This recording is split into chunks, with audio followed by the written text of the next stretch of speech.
আসসালামু আলাইকুম dear BCS viva candidate. BCS viva বোর্ডে একটা প্রশ্ন করা হয়েছিল যে আপনি যে সিভিল সার্ভিসে আসতে চাচ্ছেন, আপনাকে আমরা সিভিল সার্ভিসে কেন নেব, আপনার মধ্যে দক্ষতা কি আছে। প্রশ্নটি আমি যদি আপনাদেরকে পড়ে শোনাই, সেটি হচ্ছে যে আপনি যে সিভিল সার্ভিসে আসতে চাচ্ছেন, আমরা কেন আপনাকে নেব, আপনার দক্ষতা কি। তো এই জাতীয় প্রশ্নের উত্তর দেওয়ার মধ্য দিয়ে একজন প্রার্থীর অনেক কিছুকে মিন করে, অর্থাৎ প্রার্থীর যে পরিপক্কতা, প্রার্থীর যে অ্যানালাইটিক্যাল পাওয়ার, প্রার্থীর যে ক্রিটিক্যাল থিঙ্কিং, এগুলো কিন্তু প্রকাশিত হয়।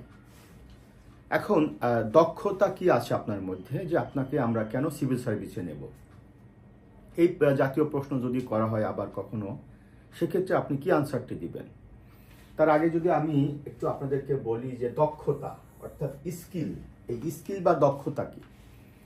স্কিল বা দক্ষতা হচ্ছে ওয়ান কাইন্ড অফ অ্যাবিলিটি, এক ধরনের সামর্থ্য যার মাধ্যমে কোনো কিছু ভালোভাবে, সুচারুরূপে এবং নির্দিষ্ট সময়ের মধ্যে সম্পাদন করা সম্ভব হয়। যে সামর্থ্যের মাধ্যমে কোনো কিছু ভালোভাবে, নির্দিষ্ট সময়ের মধ্যে সুচারুরূপে সম্পাদন করা সম্ভব হয়, সে সামর্থ্যকে মূলত দক্ষতা বলা হয়।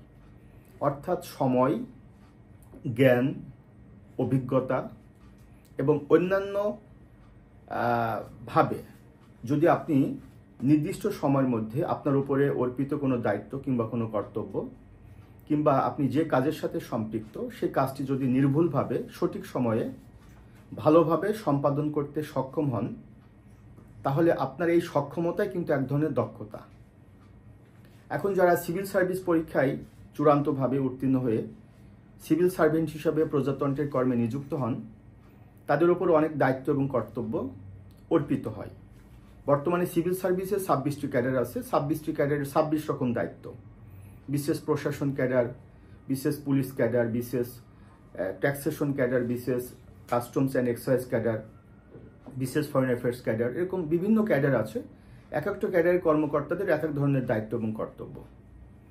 এখন যদি আপনাকে প্রশ্নটি করা হয় যে আপনার মধ্যে তাহলে কি দক্ষতা আছে যে কারণে আপনাকে আমরা নিয়োগ দিব বা আপনাকে আমরা সুপারিশ করব, সেটির যে যৌক্তিক উত্তর আপনি দিতে পারেন, আমি যেটি সাজিয়েছি সেটি হচ্ছে, আপনি যদি এই প্রশ্নের সম্মুখীন হন তাহলে আপনি বলবেন, আমি যদি আবার প্রশ্নটি আপনাকে করি যে আপনাকে আমরা কেন নিয়োগ দিব, এই প্রশ্নটি আপনাকে করতে পারে, কিংবা আপনার মধ্যে দক্ষতা কি আছে যে কারণে আপনাকে আমরা সুপারিশ করব।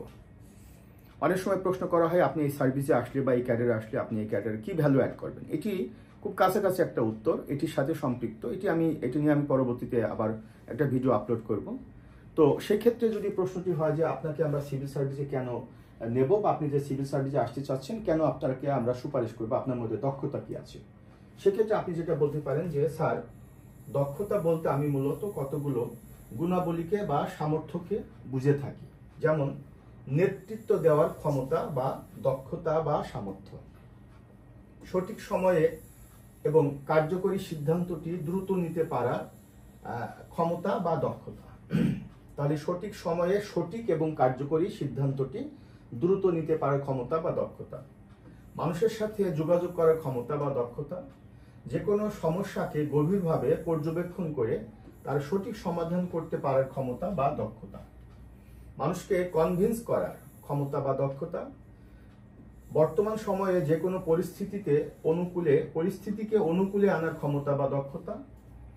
এছাড়াও স্যার, প্রযুক্তির সাথে নিজেকে খাপ খাওয়াতে পারার ক্ষমতাও দক্ষতা, একটা দক্ষতা। স্যার, আমি মনে প্রাণে বিশ্বাস করি আমার মধ্যে এই দক্ষতাগুলো আছে এবং সেই সাথে এগুলো অর্জনে আমি চেষ্টারত। এছাড়াও স্যার, আমি মনে করি এই দক্ষতাগুলো সিভিল সার্ভিসে লাগবে বা সিভিল সার্ভিসে আমি এটি প্রয়োগ করতে পারবো। তো এই কথাগুলোকে আমি যদি সাজিয়ে আপনাকে বলি যে আপনাকে আমরা কেন নিব বা আপনাকে আমরা কেন সুপারিশ করব, আপনি যে সিভিল সার্ভিসে আসতে চাচ্ছেন, তো আপনার মধ্যে দক্ষতা কি আছে, সেক্ষেত্রে আপনি যেটি বলতে পারেন, যে কথাগুলো আমি বলেছি সেটি আবার প্রশ্নের উত্তর আকারে বলছি যে স্যার, দক্ষতা বলতে আমি মূলত কতগুলো গুণাবলী বা সামর্থ্যকে বুঝি। যেমনটি কি ছিল প্রথমে, যেমনটি স্যার নেতৃত্ব দেওয়ার দক্ষতা বা নেতৃত্ব দেওয়ার সামর্থ্য। দ্বিতীয়ত স্যার সঠিক সময়ে সঠিক এবং কার্যকরী সিদ্ধান্তটি নেওয়ার দক্ষতা বা সামর্থ্য। স্যার মানুষের সাথে যোগাযোগ করার দক্ষতা বা সামর্থ্য। স্যার যে কোনো সমস্যাকে গভীরভাবে পর্যবেক্ষণ করে সেটির সঠিক সমাধান করার ক্ষমতা বা দক্ষতা। স্যার মানুষকে কনভিন্স করার ক্ষমতা বা দক্ষতা। স্যার বর্তমান যে কোনো সময়ে বা যে কোনো পরিস্থিতিকে খাপ খাওয়াতে পারার ক্ষমতাও একটা দক্ষতা। আমি স্যার মনে প্রাণে বিশ্বাস করি আমার মধ্যে এই ক্ষমতা বা এই সামর্থ্যগুলো বা এই দক্ষতাগুলো রয়েছে। এছাড়া স্যার এগুলো অর্জনে আমি প্রচেষ্টারত। স্যার আমি মনে করি যে এই ক্ষমতা বা দক্ষতাগুলো সিভিল সার্ভিসে লাগবে বা সিভিল সার্ভিসে কাজে লাগবে, এবং আমি মনে করি যদি আমি বিশ্বাস করি যদি আমি সিভিল সার্ভিসে আসার সুযোগ আমার হয়, সেক্ষেত্রে আমি এই দক্ষতাগুলো বা আমি এই গুণাবলীগুলো সিভিল সার্ভিসে কাজে লাগাবো। এই বিষয়গুলো বিবেচনা করে স্যার বিজ্ঞ বোর্ড আমাকে সুপারিশ করবেন বলে আমি বিশ্বাস করি। তো এই কথাগুলো মূলত আপনি যদি প্র্যাকটিস না করেন, যদি আপনি ভাইবা বোর্ডে গিয়ে হঠাৎ যদি আপনি বলেন, আপনার ভাইবা ভালো হবে না। আমার যারা ভাইবার স্টুডেন্ট তাদেরকে আমি এই বিষয়গুলো ক্লাসে প্রচুর প্র্যাকটিস করাই, যে এই যে স্কিলটা কি, অ্যাবিলিটিটা কি, তারপরে এই যে আপনি ভ্যালু অ্যাড করবেন, আপনি যে সিভিল সার্ভিসে আসলে ভ্যালু অ্যাড করবেন, কি ভ্যালু অ্যাড করবেন, এখানে ভ্যালু অ্যাড বলতে আসলে কি বোঝাচ্ছে, এরকম অনেক বিষয় রয়েছে। তো যারা বিসিএস এর ভাইবার প্রস্তুতি নিতে চান, স্পেশালি 44th বিসিএস এর এবং 45th বিসিএস এর, বর্তমানে আমার ভাইবা কোর্সে ভর্তি চলছে।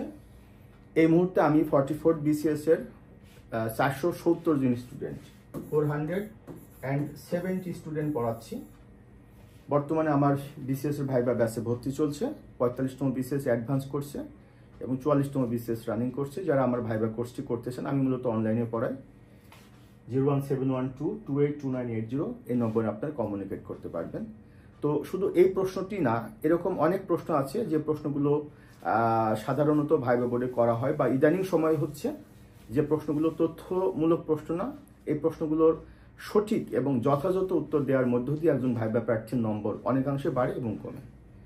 আশা করি আজকে এই ভিডিও থেকে আপনারা অনেকেই লাভবান হবেন। শুভকামনা সবার জন্য। আসসালামু আলাইকুম।